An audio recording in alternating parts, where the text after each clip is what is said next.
Most people believe that if your braids aren't tight, then your hairstyle isn't going to last, but that is a lie, and that lie is destroying your hair follicles. You can actually achieve a sleek, long-lasting, beautiful hairstyle without the agonizing tension and pain that keeps you up at night, that keeps you uncomfortable, and that makes you want to take down your hairstyle right after leaving the salon. In this video, we are going to break down professional techniques and tips that you can apply whenever you want to go for a hairstyle that may not entirely be a low manipulation hairstyle, but once you apply these tips, you will be able to comfortably rock your hairstyle while your hair remains protected, intact, and growing in a healthy way. We're going to be talking about why high tension hairstyles actually hurt, what happens to your hair follicles, early signs of damage to the hair and even the scalp, and what to do to protect your hair strands, your scalp, your edges,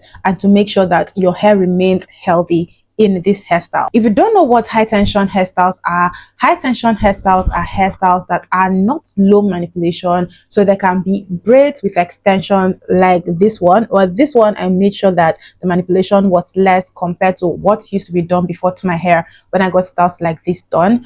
Also, we have slick styles that require you to consistently brush the hair back rigorously. We have styles like wigs.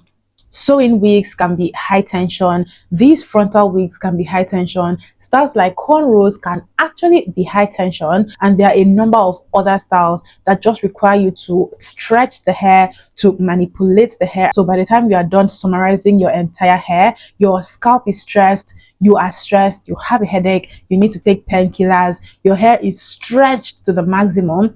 We all know what I'm talking about. We've all been there, especially us ladies. All of these thing that they say beauty is pain. If you want to be fine, you have to take the pain of the hairstyle. You actually don't have to do that, and you can get your hair done in any hairstyle without feeling like the hair is being ripped from your scalp. Let's get into it. The first thing you need to understand is why these hairstyles actually hurt your hair and scalp. When your hair is braided or done too tightly, whether it's in cornrows, box braids, or pulled back hairstyles like slick styles, your hair follicle is constantly under tension. If you don't know, your hair follicle is not just sitting loosely on your scalp. This is the base under your scalp. There are connective tissues, there are nerve endings, and then there is blood supply. So all of this work happens underneath the scalp, but what you see on top here is your hair. Once your hair is being pulled tightly, your follicles are under tension, and you restrict blood flow circulation throughout the scalp, you will activate pain receptors and you create inflammation of the scalp. This is where the issues start arising. And here's what most people don't realize: increased or repeated tension doesn't just cause soreness, but it weakens the hair follicles. And weakening of the hair follicles is what leads to traction alopecia. A lot of us have heard of this term. Traction alopecia is hair loss caused by constant pulling or tension to the scalp, and it begins with soreness, small bumps along the hairline, redness or itching, and breaking off of the hair. But over time, the follicles become smaller, scar tissue can form, and eventually hair stops growing in that area. Is traction alopecia preventable? Absolutely yes, especially in the early stages. But once the area starts to scar, then growing the hair out in that area can become a little difficult. Most people that experience this hair loss around the edges, especially the front, and this is because the edges are more susceptible to becoming bald. The hair around the edges are the weakest and the softest hairs on the head, and this part of the hair is exposed the most to repeated manipulation during the styling process. Now, if you wear braids often, the next segment is very important because I'm going to point out the difference between secure and too tight when it comes to braiding your hair. There are some professional guidelines which you should pay attention to, and now I'm going to highlight red flags and healthy tension so you know the difference between the two. On the red flags, we have you experiencing headache within hours of getting your hair done, or even in the process of getting your hair done. There is pain when you touch the scalp. There are tiny bumps around your edges, so it can be the front or even the back. Your hairline looks shiny or stretched.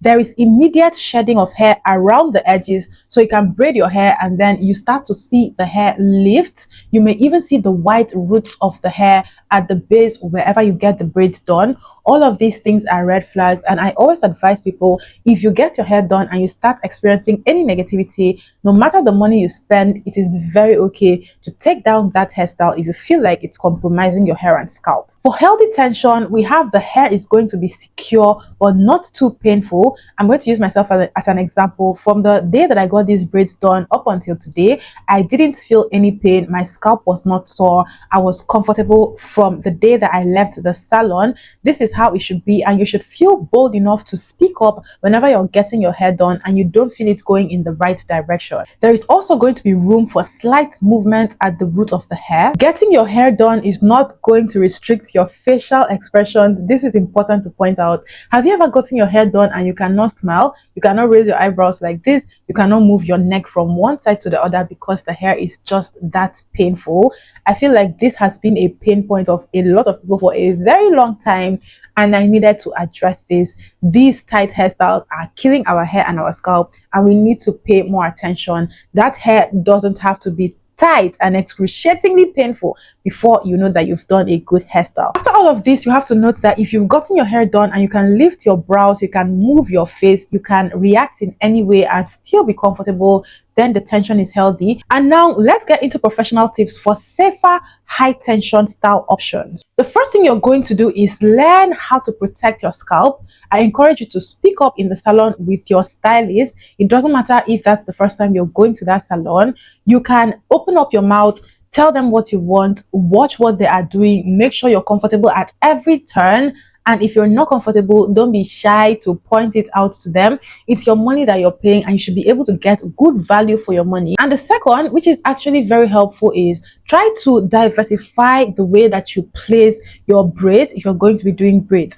If you have one hairstyle that you do every time and you really like that hairstyle, let's use these braids again as an example. You can do different sizes. You can do small ones today, and maybe the next 3 weeks when you're going for a new style, you can increase the size a little bit, but try to change the sizing options even if you maintain the exact style. If you're going to be doing a slick back style and you need to part your hair, you can do a center part today, and on your next appointment you do a side part.